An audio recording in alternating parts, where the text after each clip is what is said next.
A Drop Deeper in the Divine Will, a sequel to The Drop Book by 7 Drops, based on the writings of Luisa Piccarreta. Page 14. Some of the most entrenched sins in our world are the sins of the tongue. We just can't stop talking about other people. As you grow in the divine will, God will create all sorts of circumstances to teach you to mind your own business. Jesus gave Luisa some very down-to-earth advice on this problem. Don't look at your neighbour, and you won't judge them. This is not a comment to be lost in judging others when we could be praying with Jesus. There is not a moment to be lost in judging others when we could be praying with Jesus with the gift of the divine will. There are too many acts and rounds to be done.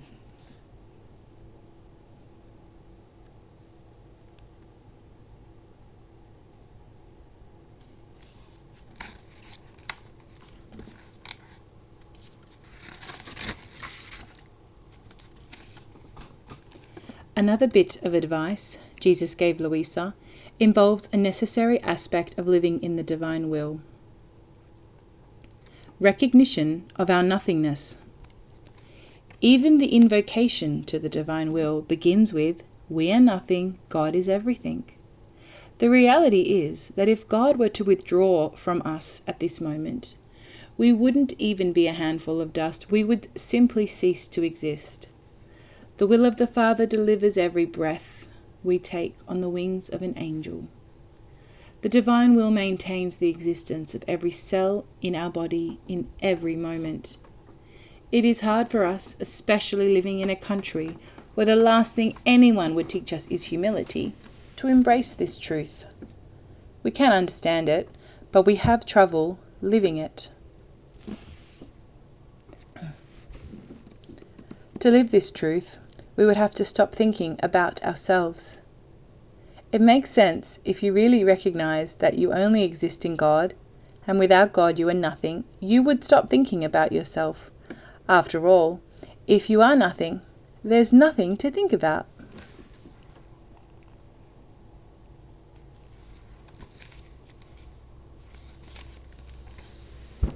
There is no question.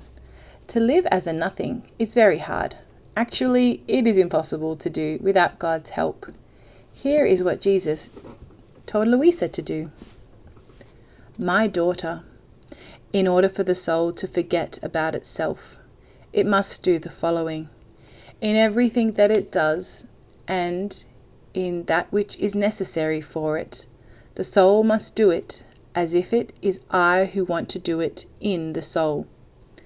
If the soul prays, it must say, it is Jesus who wants to pray, and I am praying together with him. If the soul must work, it is Jesus who wants to work. It is Jesus who wants to walk. It is Jesus who wants to eat, who wants to sleep, who wants to get up, who wants to enjoy himself. And so on with all the rest of life, except the errors. Only in this way can the soul forget about itself, because the soul will do everything not only because I want it, but since I want it. They need me to do it.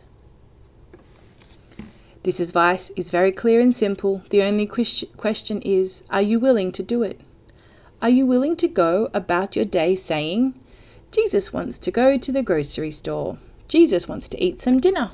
Jesus wants to read from a volume. Jesus wants to do some rounds. Jesus wants to go to bed. And on and on. Does it seem a little foolish? Yet Jesus' words are very clear.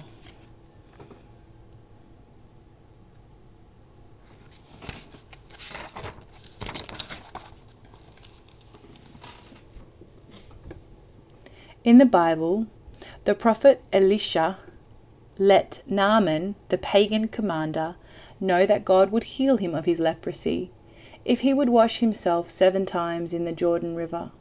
Naaman was insulted and refused to do it. Fortunately, Naaman's servants convinced him that had he been asked to do something difficult, he would not have refused.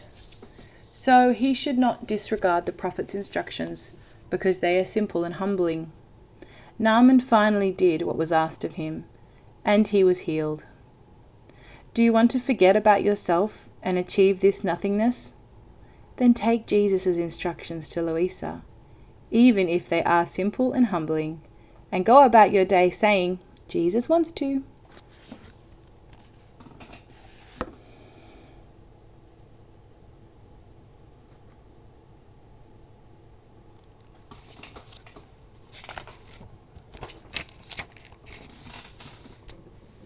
This advice has been tested.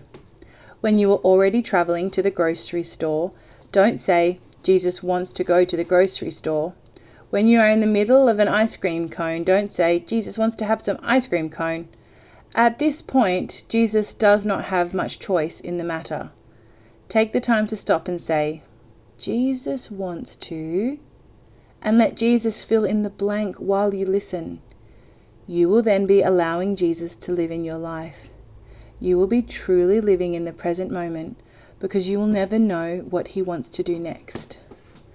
The 1,000 things that you feel need to be done will no longer bother you because Jesus will be in charge, and miraculously they will be done, God willing.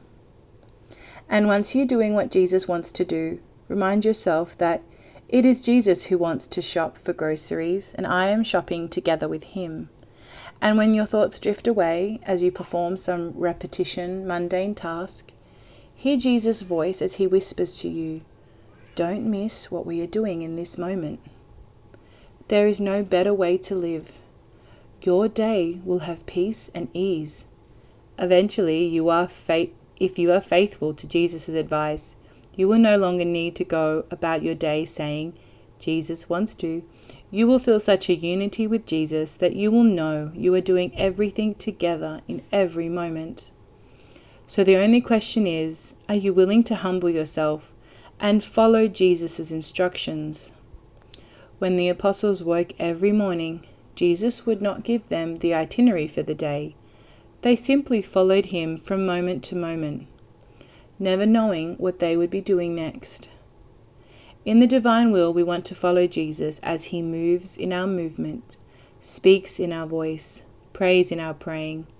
If we do this, and we move into our nothingness, Jesus truly will have another life to live to accomplish the Father's will. Nothingness is necessary for anyone who really wants this gift of the divine will.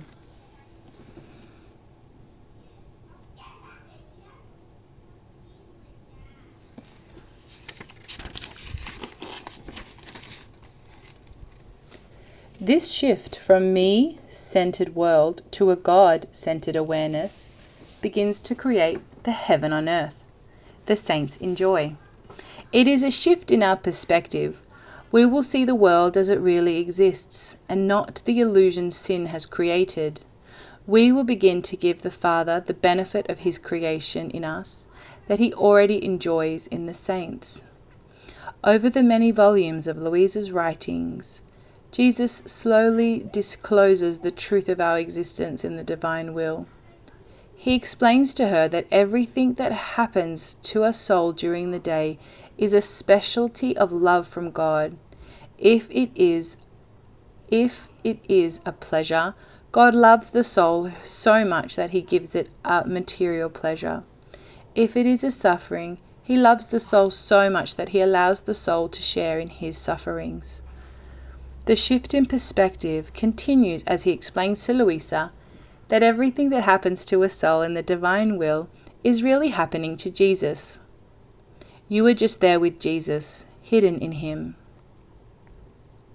We all need to make this shift in perspective when we see the events of the day unfolding as not happening to us, but really happening to Jesus, with us keeping him company. We are beginning to truly live the invocation to the divine will, where we allow Jesus to move in our movements, walk in our steps, speak in our voice. Again, we are moving towards the order, place, and purpose for which we were created. So move into your nothingness by going about your day saying, Jesus wants to, and watching Jesus move in your movements. Now remember, the things that happen during your day are happening to Jesus, not you. And as things are happening to Jesus, you are there to comfort him, keep him company, and share in his pleasures and sufferings.